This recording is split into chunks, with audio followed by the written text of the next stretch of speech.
da aya prosedurna asup kasawarga ngan kaula rek mere kalongaran da kaula geus wawuhanjeun ieu teh kaula teh resi narada kebayaning dewa wawakil langsung ti yang otipati Jagatnata lamun anjeun aya perlu maka kaula wae oh sami sarua oh samios kulang nabi mah kasasaha oge nu penting sami we naon anjeun tekirang sareng teu langkung hatur nuhun di sim abdi yeuh dina danget ayeuna parantos disambut ku para dewa anu sakilobana kahijina eta kaduana di sim abdi purwa dumungkap ka dieu tanpa laratan teu apa kedah kumaha kasawarga nanging ieu mamalang-mang mulung-mung we katiluna di sim abdi teh bade naroskeun penak sareng yang otipati teh nanyakeun naon da wala cobi abdi teh bade naroskeun dupi yang otipati Jagatnata Raja Triloka teh ieu teh laras bener tah abdi bade naroskeun dupi Triloka hartosna naon enteng eta ning oh jadi Triloka teh seuri da urang ning cicing ari Triloka teh artina ari tri teh tilu dupi loka teh alam jadi ngarajaan tilu alam hiji alam sawarga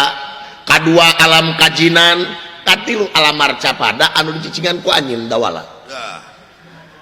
oh jadi alam marcapada teh di bawah pimpinan otipati Jagatnata bener meureun kapungkur teh masyarakat dunya teh meureun lamun ayeuna teh mah secara demokratis meureunnan milih ka yang otipati Jagatnata teh bener jadi sadayana anu aya di dieu teh para dewa teh wawakil masyarakat dunya bisa jadi disebut gitu nya karek saperiode wangsulan deui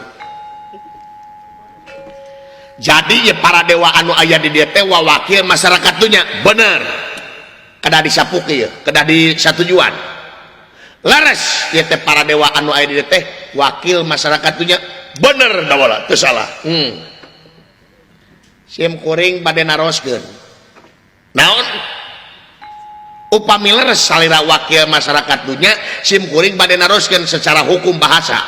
upami wakil sareng anu ngawakilkeun darajatna luhur mana dah cobi wakil sareng anu ngawakilkeun jeung anu ngawakilkeun sumuhun wakil jeung anu ngawakilkeun darajatna luhur anu ngawakilkeun bener dupi anu ngawakilkeun sa rakyat berarti aing paluhurna lain ente edon syah apaan saur salira tadi wawakil masyarakat dunya berarti kuring paluhurna lain ente tak ayeuna wajar sim kuring salaku wakil anu ngawakilkeun ka para dewa di dieu wajar sim kuring ayeuna rek minta pertanggung jawab anjeun salaku dewa di dieu dina mangsa anjeun ngeuyeut dayeuh olah negara masyarakat dunya dah naon wae gadag sia naon wae teh hah dideuleu-deuleu ku aing gadag anjeun ngan saukur leha-leha hare-hare gaji garade ai gaji hayang garade kurang gaji saeutik ti popolotot ai gawe anjeun mana buktina tingali masyarakat dunya ayeuna gawe molor nih kejadian rupa-rupa di masyarakat dunya masyarakatnya marudah kulantaran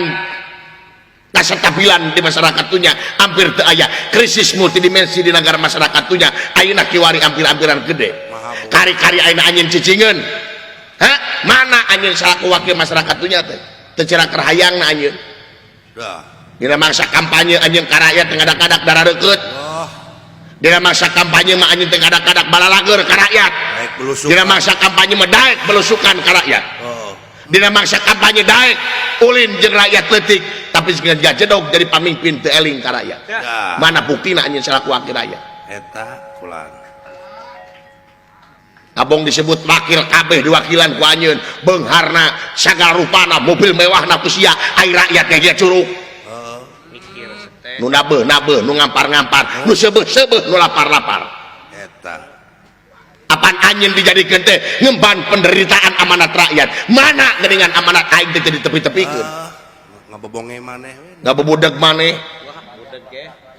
ai pajak ulah telat mayar ai duit digubugan ku sia